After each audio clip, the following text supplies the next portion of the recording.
नमस्कार दोस्तों, आज का ये वीडियो कोई टेक्निकल नॉलेज तो नहीं देगा, लेकिन अगर आप इस वीडियो को देखते हो तो आपको थोड़ा से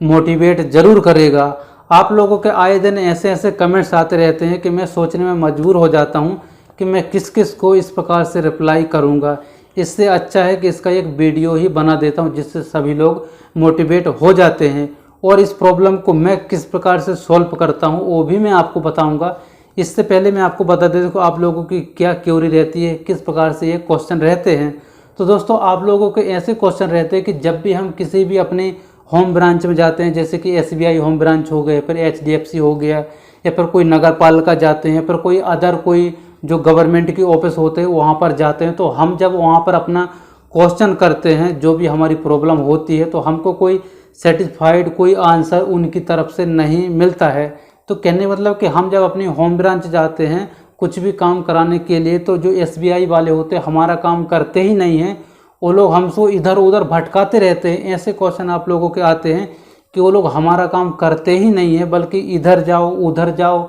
इधर जाओ ऐसा करके हमको टाइम वेस्ट करते रहते हैं, और फाइनली हम लोग वापस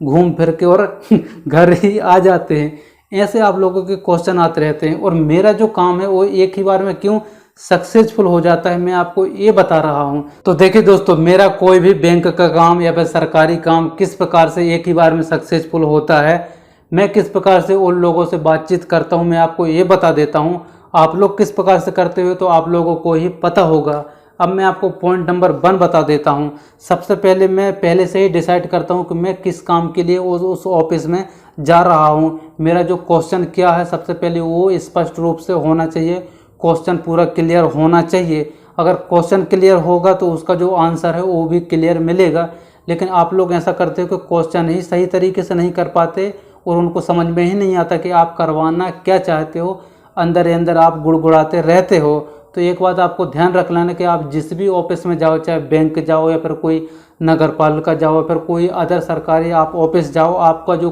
क्वेश्चन है सर्वप्रथम वो स्पष्ट रूप से आपको पूछना पड़ेगा। अब दूसरा पॉइंट मैं आपको बता देता हूँ। मान लीजिए कि आप बैंक जाते हो और आपको कोई अदर कोई इन्फॉर्मेशन अपडेट कराना है, जैसे कि अकाउंट ओपन कराने के लिए आपको वहाँ पर ऑफलाइन फॉर्म चाहिए है, और बैंक वाले क्या बोलते थे कि अभी आपको फॉर्म नहीं मिलेगा, आपका जो अकाउंट है वो ऑनलाइन ही ओपन होता है। तो इस प्रकार से आप लोग क्या करते हो कि एक ही बार में घर वापस आ जाते हो, आपका अकाउंट ओपन नहीं होता है। तो आपको इसकी वजह से क्या करना है कि आपको उनसे पूछना है कि मैं ऑनलाइन अकाउंट ओपन नहीं करना जानता, मुझे नहीं आता है, इसलिए मैं अपनी होम ब्रांच आया हूँ इसीलिए अकाउंट ओपन कराने के लिए। अगर वो लोग फिर भी ऐसा बोलते हैं कि नहीं नहीं आपको तो ऑनलाइन ही अकाउंट ओपन कराना पड़ेगा, ऑफलाइन तो अभी होते ही नहीं है, तो आप उनसे तीसरा क्वेश्चन ऐसा करते हो, ठीक है मैं अकाउंट ओपन यहाँ पर करवा लेता हूँ, कोई प्रॉब्लम नहीं है, लेकिन इस अकाउंट में जो ऑनलाइन अकाउंट ओपन होता है डिजिटल अकाउंट, इस अकाउंट में आप यहाँ पर लिख के दो मुझे, या फिर कह के दो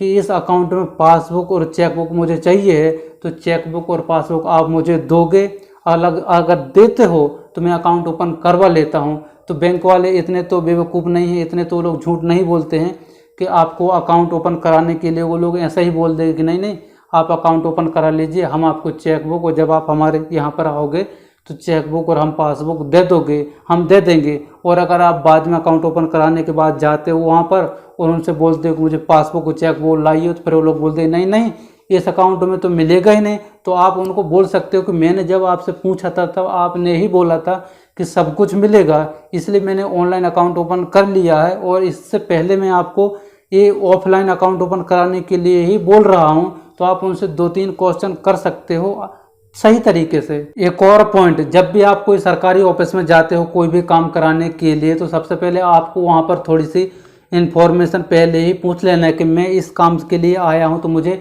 किस काउंटर में जाना पड़ेगा। ऐसा नहीं कि आप आधा घंटा 1 घंटा किसी और अदर लाइन में आप लगे रहो, जब आपकी बारी आए तो जो वहाँ पर बोले बैठा वाला कि नहीं नहीं आपका ये काम तो उस काउंटर में होगा, हम तो यहाँ पर पैसा देने वाले हैं पैसा लेने वाले हैं। जैसे कि आप कैश काउंटर होता है एसबीआई में, तो आपको कुछ और काम कराना है तो आप उस काउंटर में आपको जाना पड़ेगा, ना कि आपको इस काउंटर में, जिसकी वजह से आप लोग परेशान हो जाते हो और आप फिर एसबीआई वालों को बोलने लगते हो कि यार एसबीआई तो बड़े कामचोर होते हैं, हरामी होते हैं, ऐसा वैसा, इनकी सर्विस बहुत ज़्यादा घटिया है, और जो प्राइवेट वालों की होती बहुत अच्छी होती है, क्योंकि वो लोग वहाँ पर गाइड करते हैं एक एक पर्सन को, और यहाँ पर ज़्यादा गाइड नहीं करते। तो आपको इस बात का खास करके ध्यान में रखना है कि आपका क्या क्वेश्चन है, आप किस काम के लिए जा रहे हो, और आपको पहले पूछ लेना कि ये जो काम है ये किस काउंटर में होगा। इससे आप डायरेक्ट ही उसी काउंटर में जाओगे, वहाँ पे अपना काम कराओगे। स्पष्ट रूप से आपको डरना नहीं है। गलत